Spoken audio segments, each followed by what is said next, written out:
ጤና ይስጥልን እንደምናመሽታችሁ የተከበራችሁ ውድ ተመልካቾቻችን ከአባይ ቴሌቪዥን የሚተላለፍላችሁ የዕለተ አርብ ዳር 5 2018 ዓ.ም አውደ ዜና ተጀምሯል። በምሽቱ የዜና ውጃችን በርካታ ዘገባዎችን ወደ እናንተ እናደርሳለን። የቢዝነስና ምጣኔ ሀብት ዘገባችንም ሰዓቱን ጠብቀው ወደ እናንተ ይቀርባል። አውደ ዜናውን እየመራው ደግሞ እኔ ካሰኝር ጋር ከእናንተ ጋር ቆይታ አደርጋለሁ። አብራችሁን ቆዩ።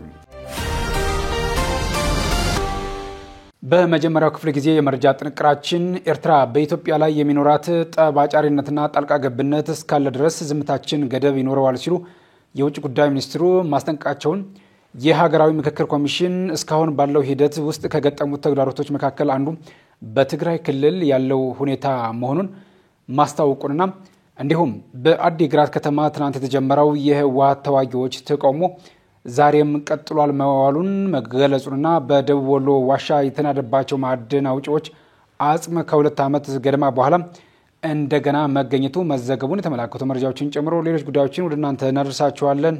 አብራችሁን ቆዩ። ወደ ቀዳሚ ዜና አለፍን። ኤርትራ በኢትዮጵያ ላይ የሚኖራት ጠባጫሪነትና ጣልቃ ገብነት እስካለ ድረስ ዝምታችን ገደብ ይኖረዋል ሲሉ የውጭ ጉዳይ ሚኒስትሩ አስጠነቀቁም። ኤርትራ በኢትዮጵያ ሉዓላዊነትና የግዛት አንድነት ላይ የምትፈጽማቸው ጥሰቶችን በተመለከተ የኢትዮጵያ መንግስት የያዘው እርምጃ ከመውሰድ የመታቀብ አካሄድ ሁሌም የሚቀጥልና ገደብ የለሽ ተደርጎ መወሰድ እንደሌለበት የውጭ ጉዳይ ሚኒስትሩ ዶክተር ጌዲዮን ጢሞቴዎስ አስጠንቅቀዋል። የውጭ ጉዳይ ሚኒስትሩ ዶክተር ጌዲዮን ጢሞቴዎስ ሆርን ሪቪው የተባለው ቲንክ ታንክ ከአዲስ አበባ ዩኒቨርሲቲ ጋር በመተባበር ባካሄደው የፖሊሲ ፎርም ላይ ባደረጉት ንግግር በአፍሪካ ቀንድ የታዩ ሰሞንኛ ሁኔታዎች በተመለከተ የኢትዮጵያ መንግስትን ፖሊሲና ምልከታ ለአምባሳደሮችና ዲፕሎማቶች አቅርበዋል። የውጭ ጉዳይ ሚኒስትሩ ገለጻ በተለይም ያተኮረው በኢትዮጵያና ኤርትራ ግንኙነት ላይ ሲሆን በኢትዮጵያና ኤርትራ መካከል ለዘመናት የዘለቀው ግጭት መነሻ ከድንበር ውዝግብ ወይም ከባህር በር ፍላጎት የተሻገረ መሆኑን የውጭ ጉዳይ ሚኒስትሩ ያጋራው የዶክተር ጌዲዮን ጢሞቴዎስ ንግግር ጠቅሷል። ዶክተር ጌዲዮን ጢሞቴዎስ የኤርትራ መንግስት በኢትዮጵያ የውስጥ ጉዳዮች ላይ ጣልቃ ገብነትን እንደሚፈጽም ሲገልጹ የኤርትራ መንግስት በኢትዮጵያ የውስጥ ፖለቲካዊ ጉዳዮች ላይ አቋም መያዝ፣ ሀሳብ ማቅረብና በንቃት የመሳተፍ ጭምር መብት እንዳለው ይሰማዋል ሲሉም በማስረጃ አስደግፈዋል። በአሁኑ ወቅት የኤርትራ ወታደሮች በሰሜን ኢትዮጵያ የሚገኙ በርካታ አካባቢ አስተዳደር ክፍሎችን ተቆጣጥረው ይገኛሉ ያሉት የውጭ ጉዳይ ሚኒስትሩ በተጨማሪም የኤርትራ መንግስት በመንግስት ላይ መሳሪያ ላነሱ ቡድኖች የቁሳቁስ ድጋፍ በማቅረብ በኢትዮጵያ ውስጣዊ ጉዳይ ላይ ጣልቃ እየገባ መሆኑንም አንስተዋል። ይህም ቢሆን ግን የኢትዮጵያ መንግስት በጉዳዩ ላይ እርምጃ ከመውሰድ እንደታቀበ የገለጹት ዶክተር ጌዲዮን ይህን የአጸፋ ምላሽ ከመስጠት የመታቀብ አቋም ሁሌም የሚቀጥልና ገደብ የለሽ ተደርጎ መወሰድ የለበትም ሲሉም አስጠንቅቀዋል። ሀገራዊ ምክክር ኮሚሽን እስካሁን ባለው ሂደት ውስጥ ከገጠሙት ተግዳሮቶች መካከል አንዱ በትግራይ ክልል ያለው ሁኔታ መሆኑን አስታወቀም። የኢትዮጵያ ሀገራዊ ምክክር ኮሚሽን ዋና ኮሚሽነር ፕሮፌሰር መስፍን አርአያ የፖለቲካ ፓርቲዎች በተሳተፉበት የምክክር መድረክ ላይ ባደረጉት ንግግር ኮሚሽኑ አሁን በደረሰበት ምዕራፍ የተለያዩ ተግዳሮቶች እንዳጋጠሙት አስረድተዋል። ከተግዳሮቶቹ መካከልም በአብዛኛዎቹ ፖለቲካዊ በመሆናቸው ፖለቲካዊ መፍትሄ ያስፈልጋቸዋል ብለው እንደሚያምኑም ጠቁመዋል። ለአብነትም በትግራይ ክልል ያሉ ወገኖችንና በተለያዩ ባለድርሻ አካላት እስካሁን ባለው ሁኔታ ባለመካተታቸውና ለመሳተፍ ምቹ ሁኔታዎች አለመፈጠራቸውንም አንስተዋል። የምክክሩ ሂደት አሁን በደረሰበት ምዕራፍ ያጋጠሙት ተግዳሮቶችም አሉ። አብዛኞቹም ፖለቲካዊ በመሆናቸው ፖለቲካዊ መፍትሄ ያስፈልጋቸዋል ብለን እናምናለን። ከነዚህ ተግዳሮቶች መካከል በትግራይ ክልል ያሉ ወገኖቻችንና የተለያዩ ባለድርሻ አካላት እስካሁን ባለው ሁኔታ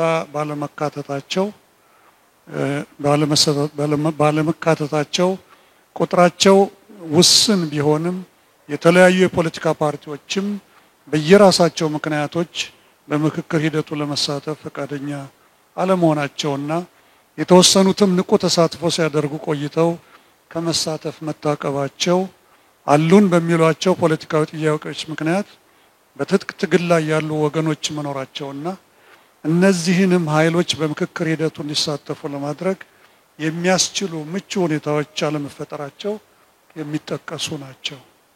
በእነዚህ ተግዳሮቶች ላይ ኮሚሽኑ ስራዎቹን ሰርቶ በማጠናቀቅ ውጤት እንዲገኝ በሁሉም ዘንድ ከፍተኛ ጉጉትና መጠበቅ ወይም ፈረንጆች ኤክስፔክቴሽን እንደሚሉት ማለት ነው ያለ ከመሆኑ ጋር ሲደማመር የሚፈጥረው ጫና ቀላል አለመሆኑን መረዳቱ አይከብድም። ሀገራዊ ምክክሩ አሳታፊና አካታች እንዲሆን የፖለቲካ ፓርቲዎች ተሳትፎ ወሳኝ ነው ያሉት ዋና ኮሚሽነሩ ከ80 በመቶ በላይ የፖለቲካ ፓርቲዎች የጋራ ምክክር ሂደቱ ባለቤት ሆነው በንቃት እየተሳተፉ ይገኛሉም ብለዋል። በዚህም መሰረት በሀገራችን እየተንቀሳቀሱ ካሉ የፖለቲካ ፓርቲዎች መካከል ከ80 በመቶ በላይ የሚሆኑት የሀገራዊ ምክክሩ ሂደት ባለቤት ሆነው ንቁ ተሳትፎ እያደረጉ ሲሆን ለዚህም ኮሚሽኑ ልባዊ ምስጋናውን ለማቅረብ ይወዳል። እስካሁንም በምክክር ሂደቱ ያልተሳተፉ የፖለቲካ ፓርቲዎች እንዳሉ በማንሳት እነዚህ ፓርቲዎች በሚቀጥሉት ጊዜያት በምክክር ሂደቱ ተሳትፎ እንዲያደርጉ በድጋሚም ጥሪ አቅርበዋል።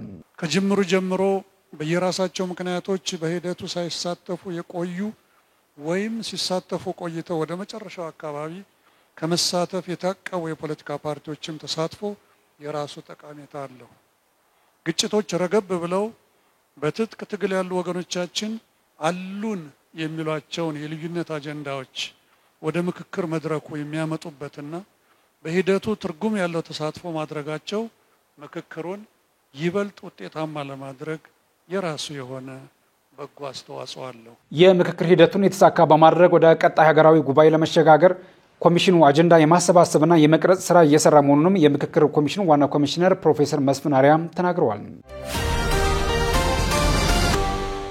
በአዲግራት ከተማ ትናንት የተጀመረው የህወሓት ታጣቂዎች ተቃውሞ ዛሬም ቀጥሎ መዋሉ ተገለጸ። በሰሜን ትግራይ አዲግራት ከተማ የህወሓት ታጣቂዎች ስብስብ ትናንት ሐሙስ ህዳር 4 2018 ዓ.ም የተለያዩ ጥያቄዎችን በማንሳትና መንገዶችን በመዝጋት የጀመሩት የተቃውሞ ሰልፍ ዛሬም መቀጠሉን ከስፍራው የወጡ መረጃዎች ያመለክታሉ። ከኢትዮ ኤርትራ ድንበር 45 ኪሎ ሜትር ገደማ ብቻ በምትርቀው አዲግራት ከተማ እየተካሄደ ባለው የህወሓት ታጣቂዎች የተቃውሞ ሰልፍ መኖር እንፈልጋለን፣ ጥያቄዎችን በአስቸኳይ ይመለሱ የሚል መፈክር ተደጋግሞ ተስተጋብቷል። ሰልፈኞቹ ድምጻችን ይሰማ፣ ፍትህ እስክናገኝ እንታገላለን፣ አሁንም ለመብታችን እንሰዋለን ሲሉ ተደምጠዋል። የህወሓት ታጣቂ አባላት ከጥቂት ወራት ወዲህ በተለያዩ የትግራይ ክልል አካባቢዎች በሰልፍ ጭምር ያስተጋቡት ጥያቄ በክልሉ ጊዜያዊ አስተዳደር በደንብ ጸድቆ መልስ እንደተሰጠው ቢነገርም ትናንት በአዲግራት ከተማ አገርሽቷል።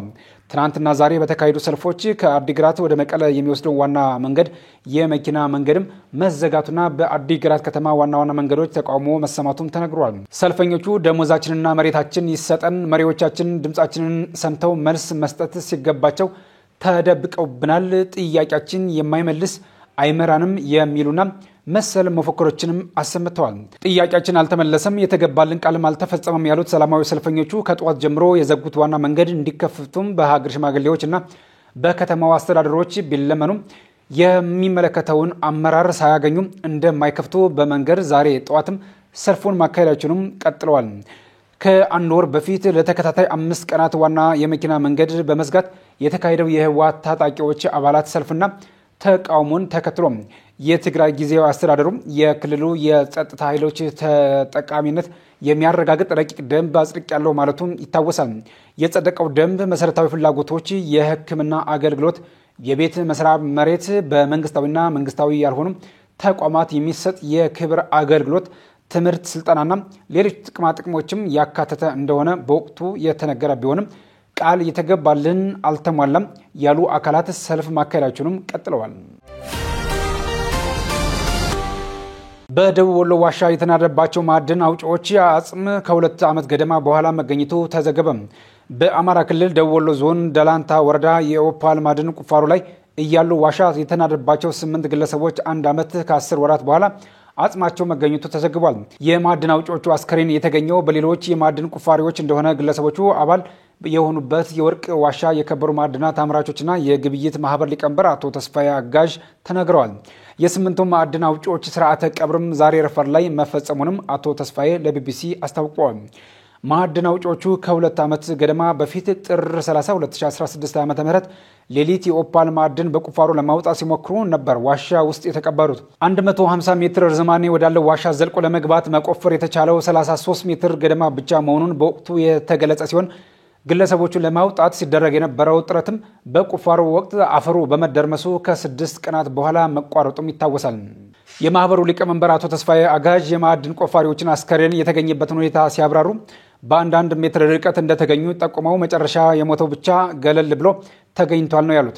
የሞቱትም በረሃብ እንደሆነ አቶ ተስፋዬ ጠቁመዋል። እነሱ ያሉበትና የሚቆፍሩበት ቦታ ውስጥ አልተናደም ያሉት አቶ ተስፋዬም ከእነሱ ወደ ታች ያለው ክፍል ተንዶ ስለተዘጋባቸው መውጫ አጥተው እንደነበርም ተናግረዋል። አቶ ተስፋዬ አክለውም የተገኙበት ሁኔታ ልጆቹ ውሃ እየጠጡ እንደቆዩ ያስረዳሉ። ዋሻ ውስጥ ውሃ ስላለ ውሃ ለማግኘት የቆፈሩትን ሁሉ አግኝተነዋልም ብለዋል። በወቅቱ መንግስትም ሰፊ እርዳታ አድርጓል ያሉት አቶ ተስፋዬ አሁን ላይ አስከሬኑን አግኝተን ወደ ቤተክርስቲያን አስቀምጠናል ሲሉም መናገራቸውን ዘገባው ጨምሮ ገልጿል። የተወዳጅ ተመልካቾቻችን እየተከታተላችሁ ያላችሁት ከአባይ ቴሌቪዥን የአውደ ዜና የመረጃ ሰዓታችን አሁንም እንደቀጠለ ነው። ወደ ሁለተኛው ዙር ጥንቅራችን ስናልፍ ደግሞ በኢትዮጵያ 74 በመቶ የሚሆኑት የስኳር ህሙማን ህመሙ እንዳለባቸው እንደማያውቁ መነገሩን ጨምሮ ሌሎች መረጃዎችን አናፍሳ ይዛለች። በድጋሜ አብራችሁን ቆዩ።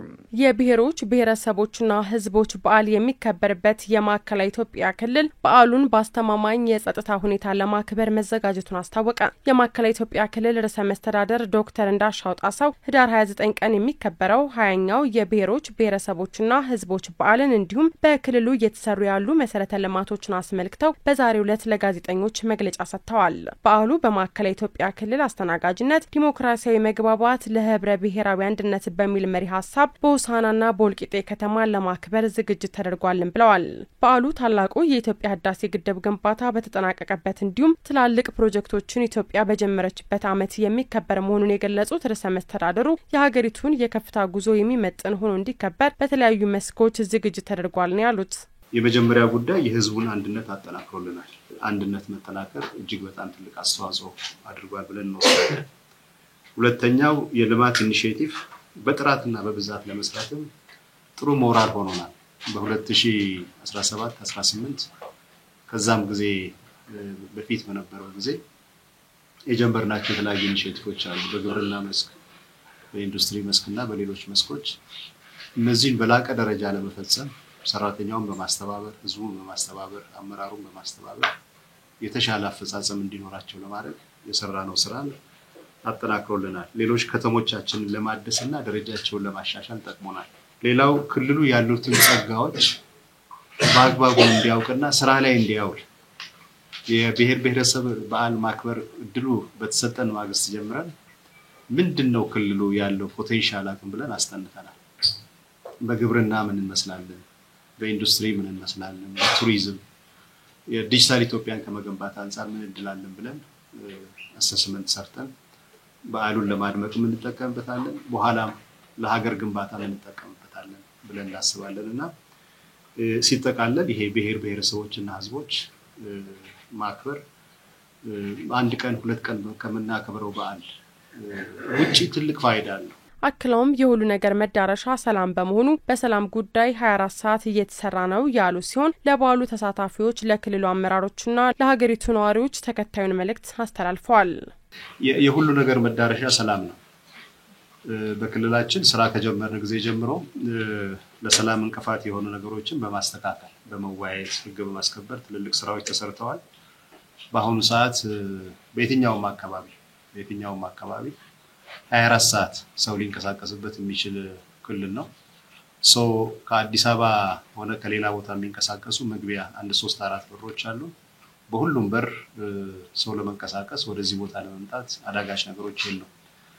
ግን ይሄ ብቻ ሳይሆን ሁሉንም በሮች ደግሞ በመጠበቅ የጸጥታ ስራ ደግሞ ይሰራል። ለሁሉም በዓል ታዳሚዎች ክልሉ በሁሉም መስክ ዝግጅቱን ያጠናቀቀ ስለሆነ የሚደረግላችሁን ጥሪ መሰረት በጊዜ መጣችሁ ክልላችን ውስጥ የተወሰነ ጊዜ ማሳለፋችሁ በዓሉን በጋራ አክብረን አንድነታችን ህብረ ብሔራዊ መግባባታችንን ለሁሉም ማሳየት ይገባናልና በጥሪው መሰረት እንድትገኙ ነው። ለመላው አመራራችን የተጀመረው ስራ እስኪጠናቀቅ ድረስ እስከ መጨረሻው ቀን ድረስ ሁሉም በብቃትና በጥራት ስራውን እንዲያከናውን ጥሪ ያቀርባለሁ። ለመላው ህዝባችን በዓሉ በደመቀ ሁኔታ እንዲከናወን የድርሻችሁን እንድትወጡ በዚህ አጋጣሚ ማሳሰብ ፈልጋለሁ። የሆሳና ከተማ አስተዳደር ከንቲባ አቶ ሳሙኤል ሽጉጤ ወልደ ሰማያት በበኩላቸው ለበዓሉ የሚሆኑ መቀበያ ቦታዎች ከ3000 በላይ ታዳሚያን ራት የሚመገቡበት ስፍራ፣ የስብሰባ አዳራሾች ከ3500 በላይ ታዳሚያን የሚስተናገዱበት የመኝታ ቦታዎችን ጨምሮ በርካታ ስራዎች መሰራታቸውን ገልጸዋል። ይህ በእንዲህ እንዳለ በትናንትናው ዕለት በፌዴሬሽን ምክር ቤት አፈ ጉባኤ አቶ አገኘው ተሻገር የተመራው ልዑክ በዓሉ የሚከበርበት የአብዮ ኤርሳሞ ሁለገብ ስታዲየም ጥገናና በክልሉ እየተሰሩ ያሉትን የቅድመ ዝግጅት ስራዎችን ጎብኝተዋል። የማዕከላዊ ኢትዮጵያ ክልል ከ2 ዓመት በፊት ነሐሴ 13 2015 ዓ.ም በ7 ዞኖችና በ3 ልዩ ወረዳዎች መመስረቱ ይታወሳል።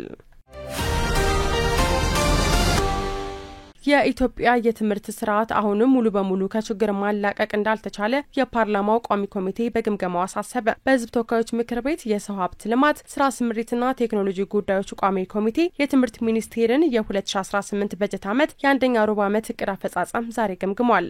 የሚኒስቴር መስሪያ ቤቱ የስትራቴጂክ ጉዳዮች ስራ አስፈጻሚ አቶ ሸቱ ገላይ ለቋሚ ኮሚቴው የሩብ ዓመቱን እቅድ አፈጻጸም ያቀረቡ ሲሆን ቋሚ ኮሚቴውም ሪፖርቱን ካደመጠ በኋላ የተለያዩ ጥያቄዎችን በማንሳት ውይይት መደረጉን ምክር ቤቱ ያገኘነው መረጃ ያመለክታል። ቋሚ ኮሚቴው በግምገማው የ12ኛ ክፍል ሀገር አቀፍ ፈተና ከ50% በላይ ውጤት የሚያስመዘግቡ ተማሪዎች ቁጥር ዝቅተኛ የመሆኑ ምክንያት በጥናት ሊለይ እንደሚገባ አሳስቧል። ባለፉት 5 ዓመታት በትምህርት ስርዓት የተደረገው ማሻሻያ የትምህርት ጥራትን በማስጠበቅና የአመለካከት ለውጥን በማምጣት ረገድም ውጤት ቢመዘገብበትም የትምህርት ስርዓቱ ግን አሁንም 100% ከችግር መላቀቅ አልቻለም ተብሏል። ከባለፉት ዓመታት አንጻር በ2017 በጀት ዓመት የ12ኛ ክፍል መልቀቂያ ፈተና ከወሰዱ ተማሪዎች የማለፊያ ውጤት ያስመዘገቡ ተማሪዎች ቁጥር ቢጨምርም ለፈተና ከተቀመጡት ተማሪዎች ቁጥር አንጻር ሲታይ ግን ዝቅተኛ መሆኑም ተመላክቷል። በተጨማሪም ከዓመት ዓመት ለ12ኛ ክፍል ሀገር አቀፍ ፈተና የሚቀመጡ ተማሪዎች ቁጥር እየቀነሰ መምጣቱን በግምገማው ላይ ተመላክቷል። ባለፉት 4 ዓመታት በትምህርት ስርዓት ላይ ያለውን ስብራት ለመጠገንም ዘርፈ ብዙ ሪፎርም መደረጉ የተገለጸ ሲሆን አሁን ደግሞ በትምህርት ስርዓቱ ላይ የሚስተዋሉ ችግሮችን መንስኤ ለይቶ ማውጣት እንደሚጠበቅም ማሳሰቢያ ተሰጥቷል። በኢትዮጵያ በየዓመቱ ከ30 እስከ 50 ሺህ የሚደርሱ ህጻናት ገዳይ ከሆነው የነርቭ ዘንግ አፈጣጠር ችግር ጋር እንደሚወለዱ ተነገረ። ከነርቭ ዘንግ የአፈጣጠር ችግሮች ውስጥ አንዱ ስፓይና ቢፊዳ የተሰኘው ህመም የአከርካሪ አጥንትና የህብለ ሰረሰር በአግባቡ አለመዘጋት ወይም ክፍተት መፈጠር ማለት ሲሆን በአብዛኛው ጊዜ ስፓይና ቢፊዳ ያለባቸው ህጻናት ፈሳሽ ባንጎላቸው ውስጥ ስለሚከማች ሃይድሮሴፋሊስ ያጋጥማቸዋል ተብሏል። ሃይድሮሴፋሊስ ደግሞ የጭንቅላት ውስጥ ከመጠን በላይ የፈሳሽ ክምችት ሲሆን ይህም የአእምሮ ግፊት እንዲጨምርና የራስ ቅል ላይ መለጠጥን ሊያስከትል እንደሚችል ተገልጿል። በየዓመቱ ከ30 ሺህ እስከ 50 ሺህ የሚደርሱ ህጻናት ከበሽታው ጋር እየተወለዱ መሆኑ በዚህም ሳቢያ ለአካል ጉዳት አልፎም ለሞት እየተጋለጡ እንደሆነ ሆፕ ኤስፒኤች የተሰኘው ድርጅት አስታውቋል። ይህ መረጃ ይፋ የሆነው ዓለም አቀፍ የስፓይና ቢፊዳና ሃይድሮሴፋለስ ቀንን ምክንያት በማድረግ ትላንት በተዘጋጀው የግንዛቤ ማስጨበጫ መርሃ ግብር ላይ ሲሆን ሁለቱ ተዛማች በሽታዎችን በአፋጣኝ ሀገራዊ ትኩረት እንዲያገኙ ጥሪ ቀርቧል። የሆፕ ኤስፒኤች መስራችና ዋና ስራ አስኪያጅ ወይዘሮ ቤዛ በሻ የፕሮግራሙ ዓላማና አስፈላጊነት ከተለያዩ ባለድርሻ አካላት ጋር ተወያይቶ ወደ ማህበረሰቡ ተደራሽ ለማድረግ እንደሆነ ለአባይ ቴሌቪዥን ተናግረዋል። ስፓይና ቢፊዳና ሃይድሮሴፋለስ ቀን ወይንም ደግሞ የነርቭ ዘንግ ክፍተትና የጭንቅላት ውስጥ ከመጠን በላይ ውሃ ክምችትን በተመለከተ በዓለም አቀፍ ደረጃ የሚከበረውን ክብረ በዓል በኢትዮጵያ ውስጥ እያዘጋጀን እንገኛለን። ይህ ዝግጅት በተለያዩ ዝግጅቶች እስካሁን ድረስ ሲታወስ ቆይቷል።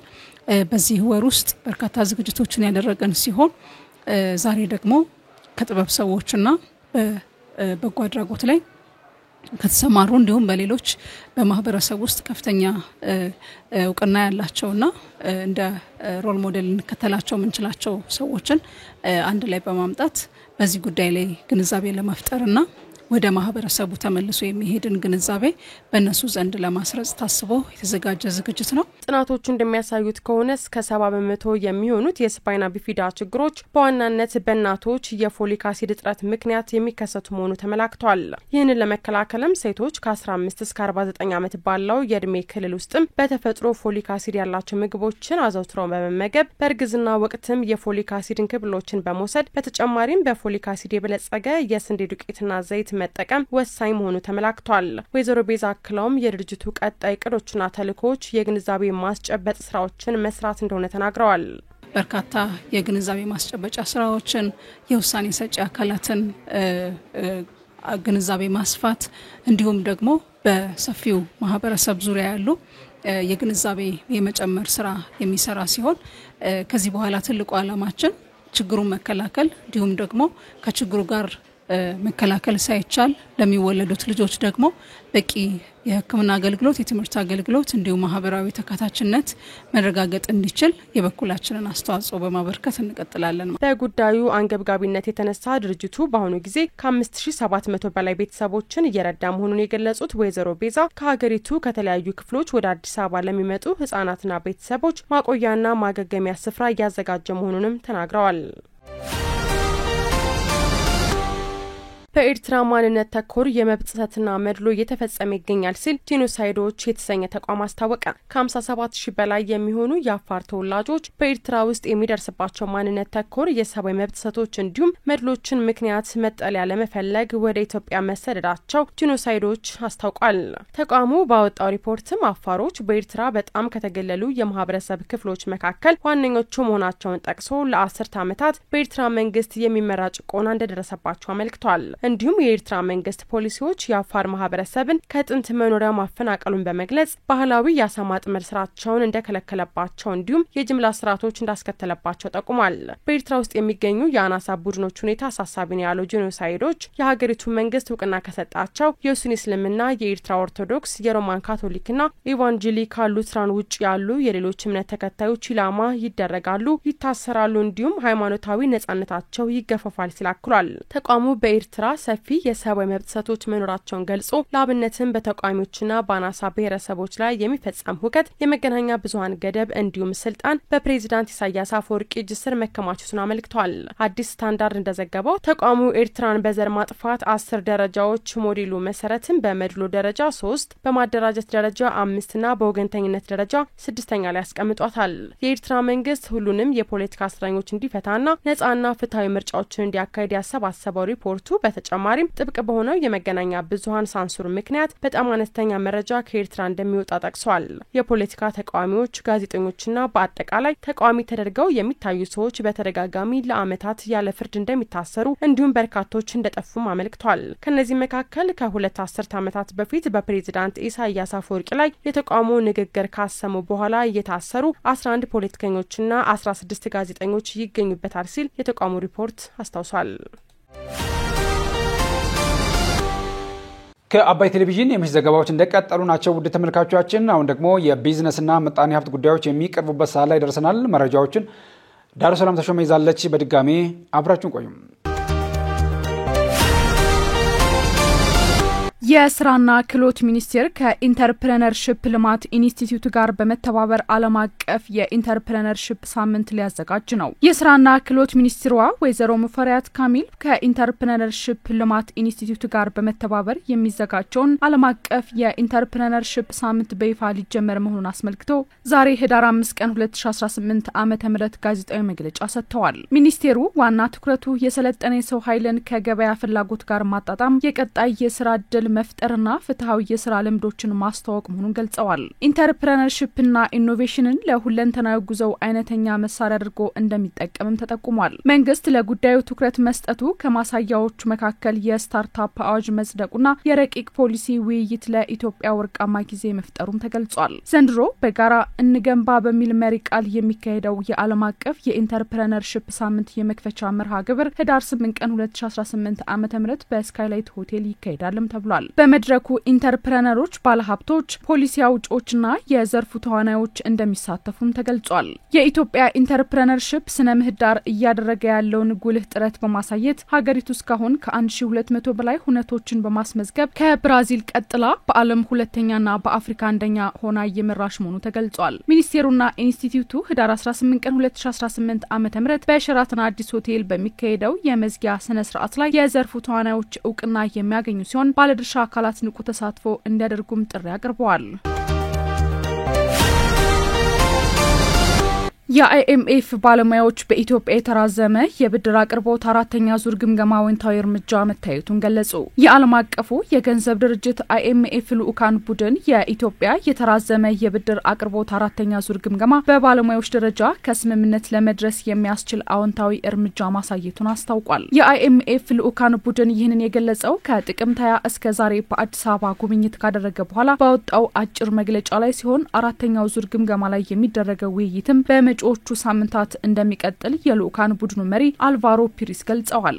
የልዑካን ቡድኑ የገንዘብ ሚኒስትሩ አቶ አህመድ ሽዴና የብሔራዊ ባንክ ገዢው ዶክተር ኢዮብ ተካልኝን ጨምሮ ከመንግስት ከፍተኛ ባለስልጣናት ጋር ውጤታማ ውይይቶች ማድረጉን አስታውቋል። ውይይቶቹ የኢትዮጵያ መንግስት ከዓለም አቀፉ የገንዘብ ድርጅት 3.4 ቢሊዮን ዶላር የሚበደርበት ስምምነት አፈጻጸምን እየተመለከቱ እንደሆኑ ተጠቁሟል። የአይኤምኤፍ የልዑካን ቡድን መሪ በተራዘመ የብድር አቅርቦት አራተኛ ዙር ግምገማ ላይ በባለሙያዎች ደረጃ ከስምምነት ሊደረስ እንደሚችል መግለጻቸውን ኢትዮጵያ ኢንሳይደር ዘግቧል። ባለሙያዎቹ የጉብኝታቸውን የመጀመሪያ ግኝት መሰረት በማድረግ ለዓለም አቀፉ የገንዘብ ድርጅት ስራ አስፈጻሚ ቦርድ የሚቀርብ ሪፖርት የሚያዘጋጁ ሲሆን ይህ ሪፖርትም ለድርጅቱ ስራ አስፈጻሚ ቦርድ ከመቅረቡ በፊት ከአይኤምኤፍ አስተዳደር ይሁንታ ማግኘት ይኖርበታል። ሪፖርቱ በስራ አስፈጻሚ ቦርድ ውይይት ተደርጎ ከጸደቀ ድርጅቱ ለኢትዮጵያ ከፈቀደው 3.4 ቢሊዮን ዶላር ብድር ውስጥ የተወሰነውን ይለቃል። አይኤምኤፍ ለአራት ዓመታት የሚቆየውን የተራዘመ የብድር አቅርቦት በሐምሌ 2016 ዓ.ም ካጸደቀ ወዲህ ለኢትዮጵያ መንግስት የለቀቀው የገንዘብ መጠን 1.871 ቢሊዮን ዶላር ደርሷል። የመጀመሪያው 1 ቢሊዮን ዶላር የተለቀቀው የኢትዮጵያ ውጭ ምንዛሬ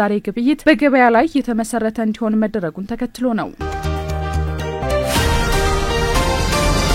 የደቡብ ምዕራብ ኢትዮጵያ ህዝቦች ክልል በየአካባቢው የተቋቋሙ ህገወጥ ኬላዎች ሙሉ በሙሉ እንዲነሱ ወሰነ። የደቡብ ምዕራብ ኢትዮጵያ ህዝቦች ክልል ለታክስ ለቀረጥና ለአካባቢ ልማት በሚል ሽፋን በየሰፈሩና በየመንገድ ዳር የተቋቋሙ ህገወጥ ኬላዎች ሙሉ በሙሉ እንዲነሱ ውሳኔ ማስተላለፉን አስታውቋል። የክልሉ መንግስት ባወጣው መግለጫ ተግባራቸውን የሚቀጥሉ ኬላዎች በክልሉ ያሉ የኮንትሮባንድ ንግድን ለመከላከልና ለጸጥታ ስራ አጋዥነት የሚውሉ መሆናቸውን እንዲሁም በክልሉ መንግስት ወይም ፌደራል አካል በኩል የተፈቀዱ ብቻ መሆናቸው በመግለጫው አስታውቋል።